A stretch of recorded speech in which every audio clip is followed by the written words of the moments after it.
क्या आप लोगों ने कभी सोचा है कि स्पेस की आवाज कैसी होती है?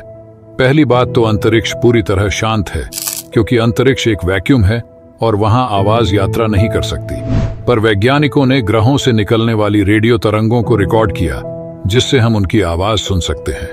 तो चलिए अब ग्रहों की आवाज सुनते हैं।